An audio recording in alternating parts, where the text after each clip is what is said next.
DK Shivakumar ഏത് നിമിഷവും മുഖ്യമന്ത്രിയാകും എന്ന അവകാശവാദം ഇപ്പോൾ DK ക്യാമ്പ് ഉയർത്തുന്നുണ്ട്. വലിയ തർക്കം ഇപ്പോഴും നിലനിൽക്കുന്നു.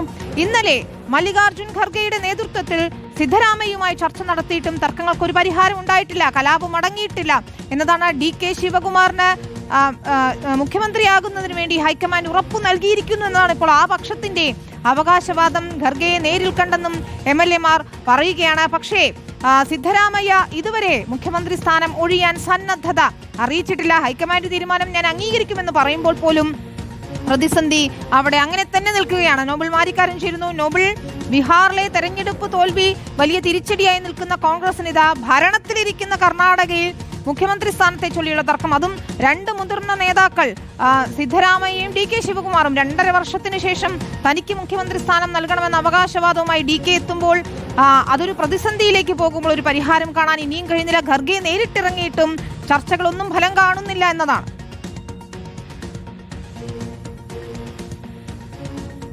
കർണാടക കോൺഗ്രസിൽ കലാപം ഇങ്ങനെ ആളി കത്തുകയാണ് എന്ന് വേണം പറയാൻ. DK ശിവകുമാറും സംഘവും ഇപ്പോൾ വ്യക്തമാക്കുന്നത് അവർക്ക് മുഖ്യമന്ത്രി സ്ഥാനം വേണം എന്നുള്ളതാണ്. DK ശിവകുമാറിന് ഏത് നിമിഷവും ഹൈക്കമാൻഡ് മുഖ്യമന്ത്രിയെ പ്രഖ്യാപിക്കും എന്ന് MLA മാർ, DKയുടെ അനുഭാവികളായ MLA മാർ ഇപ്പോൾ അവകാശവാദം ഉന്നയിക്കുന്നു. അവർ പറയുന്നത് അവർ ദില്ലിയിലെത്തി മല്ലികാർജുൻ ഖാർഗെയുമായി കൂടിക്കാഴ്ച നടത്തി അതിൽ മല്ലികാർജുൻ ഖാർഗെ ഒരു ഉറപ്പ് നൽകിയിട്ടുണ്ട്. DK ശിവകുമാറിനെ മുഖ്യമന്ത്രിയാക്കാം എന്ന് അറിയിച്ചിട്ടുണ്ട് എന്ന് ആ ഉറപ്പ് നമുക്ക് ലഭിച്ചു എന്നാണ് അവർ പറയുന്നത്. പക്ഷേ തികച്ചും വ്യത്യസ്തമാണ് സംസ്ഥാനത്തെ സാഹചര്യം. പ്രത്യേകിച്ച് ഇന്നലെ രാത്രി സിദ്ധരാമയ്യ മല്ലികാർജുൻ ഖർഗെയുമായി കൂടിക്കാഴ്ച നടത്തിയിരുന്നു. ആ കൂടിക്കാഴ്ച സിദ്ധരാമയ്യ കൃത്യമായ നിലപാട് പറഞ്ഞിട്ടുണ്ട്. തനിക്ക് മുഖ്യമന്ത്രി സ്ഥാനം ഒഴിയാൻ കഴിയില്ല നിലപാട് അദ്ദേഹം അറിയിക്കുകയും ചെയ്തിട്ടുണ്ട്. കാരണം ഭൂരിഭാഗം MLA മാരുടെയും പിന്തുണ തനിക്കുണ്ട്. അത് മാത്രമല്ല സാമുദായിക സമവാക്യ പ്രകാരവും തനിക്ക് തന്നെയാണ് മുൻഗണന ഉള്ളത് എന്ന് സിദ്ധരാമയ്യ അവകാശവാദം ഉന്നയിക്കുന്നു. അതാണെങ്കിലും കോൺഗ്രസ് ഹൈക്കമാൻഡ് വലിയ പ്രതിസന്ധിയിലാണ് ഈ ഘട്ടത്തിലുള്ളത്. പ്രത്യേകിച്ച് നേരത്തെ പറഞ്ഞതുപോലെ തന്നെ ബീഹാർ വലിയ പരാജയമേറ്റു. നിലവിൽ കോൺഗ്രസിന് അധികാരമുള്ള 3 സംസ്ഥാനങ്ങൾ ഒന്നാണ് കർണാടക. അത് ഏറ്റവും വലിയ സംസ്ഥാനവും കർണാടക തന്നെയാണ്. സ്വാഭാവികമായും അവിടെ ഇപ്പോൾ ഉണ്ടായിരിക്കുന്ന ഈ പ്രതിസന്ധിക്ക് പരിഹാരം കാണാൻ കഴിഞ്ഞില്ലെങ്കിൽ ഒരു സർക്കാരിന്റെ നിലനിൽപ്പിനെ അത് ബാധിക്കുമെന്നൊരു ആശങ്ക കോൺഗ്രസ് ഹൈക്കമാൻഡിനുണ്ട്. അതായത് ഹൈക്കമാൻഡ് ഇപ്പോഴും വളരെ കരുതലോടെയാണ് ഈ വിഷയത്തിൽ മുന്നോട്ട് പോകുന്നത്. ആരും പരസ്യ പ്രതികരണം